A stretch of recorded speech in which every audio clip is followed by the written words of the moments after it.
Welcome to Psycholab, the podcast where we decode the hidden psychology of everyday life. I'm Josh. And I'm Chelsea, and I am officially done with humanity. That's a strong start to the show. What's going on? And what is all that noise? It sounds like you're excavating an ancient tomb over there. I'm trying to declutter, Marie Kondo my life, you know?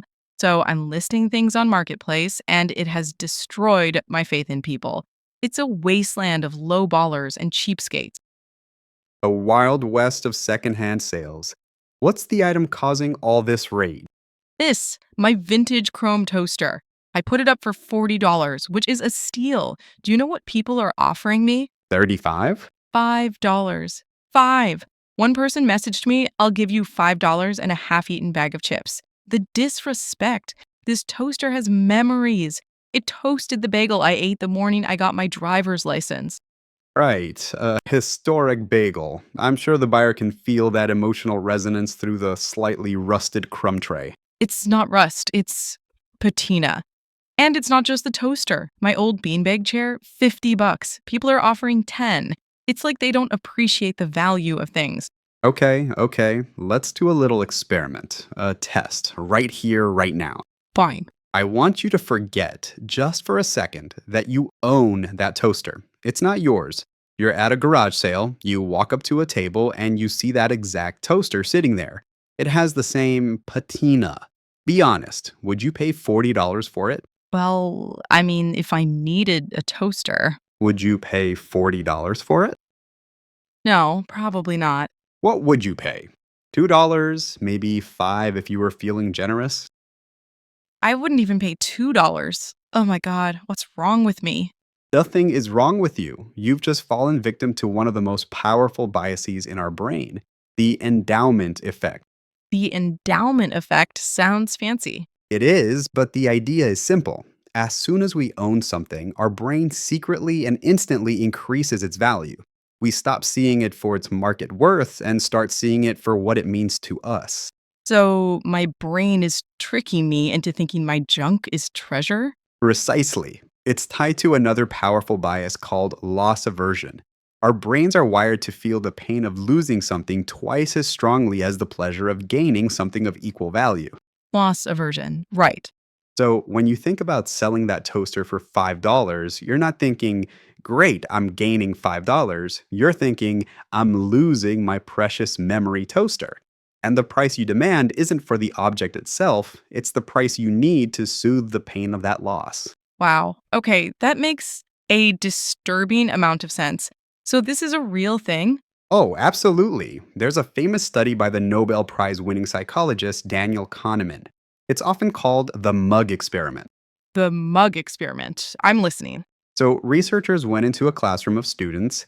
They randomly gave half the students a free coffee mug with the university's logo on it. Then, they told the students they were going to open up a market. The students with mugs could sell them, and the students without mugs could buy them. Okay, seems straightforward. Logically, you'd think the price would settle somewhere in the middle, right? But what happened was fascinating. They asked the mug owners, what's the lowest price you would sell your mug for? The median answer was around $7. $7 for a free mug? A little steep. Exactly. Then they went to the students who didn't get a mug and asked, what's the highest price you would pay to buy one? Their median answer was only $3. Whoa, so just owning the mug for a few minutes more than doubled its value in their heads? Instantly, the simple act of ownership, the endowment, changed the perception of its worth entirely. The sellers weren't selling a $3 mug, they were demanding payment for the loss of their mug, which they valued at $7. And you were doing the same thing with your $40 memory toaster. This is why I can't have nice things or get rid of old things. My brain is working against me. It's why we all have trouble, and companies know this. They exploit the endowment effect all the time. Think about it. Why do companies offer a 30-day free trial? So you can try the product, right? Partly, but the real psychological genius is that they're getting the product into your possession. Once that new coffee machine is on your counter or that streaming service is integrated into your TV, it becomes yours. It's part of the routine. Exactly. And after 30 days, the decision is no longer, do I want to buy this? It's, am I willing to go through the pain and hassle of losing this thing that is now part of my life? Because of loss aversion, most people just keep it. That's evil, and also explains the exercise bike currently being used as a coat rack in my bedroom. The free trial ended 6 months ago. You endowed your coat rack. This also explains the junk drawer phenomenon. Oh no, don't you dare talk about my junk drawer. Okay, it's more of a junk duffel bag. Everyone has one. And what's inside? Cables. So many cables. Cables for phones you haven't owned in 10 years. An old Nokia charger, a Firewire cable. Hey, I might need that charger for my 2007 digital camera someday. You don't know. You won't, but you can't throw it away because it feels wasteful. You're losing potential, even though that potential is zero. The endowment effect makes us value our junk simply because it is our junk. And this feeling of mine gets even stronger when we've put our own effort into something. It's not just the endowment effect playing tricks on you, there's a close cousin to it that's probably also at play. Oh, great. Another one? What is it this time? Oh, you're talking about the IKEA effect. That's a good one. Oh, I'm definitely familiar with that one. That's the IKEA effect, right? Where you love the wobbly bookshelf you built yourself way more than a professionally assembled one.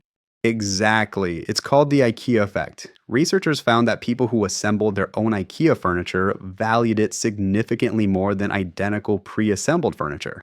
The effort we invest becomes part of the object's story, and therefore part of its value to us. It's not just a bookcase, it's my bookcase that I spent a whole Saturday building. Okay, I'm convinced. I'm an irrational junk hoarder driven by ancient brain biases. So, what's the solution? How do I fight back? There's a great mental trick you can use. It's called the stranger test. The stranger test. Okay. When you're trying to decide whether to keep something, I want you to picture this: a stranger standing in front of you. In one hand, they're holding the item, your toaster, for example. In the other hand, they're holding its market value in cash, so $5. You can only pick one. Which do you take? The cash, obviously the cash. I'd take $5 over that toaster in a heartbeat. And there's your answer. The test works because it reframes the question. It bypasses loss aversion. You're no longer thinking about losing your toaster. You're making a simple choice: the object or the cash. It reveals the item's true utility value to you. That's brilliant. If a stranger offered me $10 or my stained beanbag chair, I'd take the $10 and run.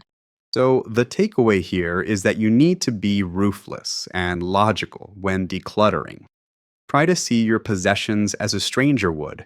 Your junk is not gold, it's just junk with feelings attached. Right. It's junk with feelings. I get it. I'm going to go change my listing for the toaster to $5. I'm proud of you. That's a big step. Actually, you know what? No. I'm keeping the toaster. It toasted my driver's license bagel. It's too important. And we've come full circle. Well, that's all the time we have for today on Psycholab. You know, I would never give up my subscription to Psycholab. To me, I value it at $1 million. I wouldn't sell it for anything. That's the endowment effect speaking, but I'll take it. If you feel the same way and you don't even have to pay $1 million for it, you can subscribe to Psycholab wherever you get your podcasts. We'll see you next time.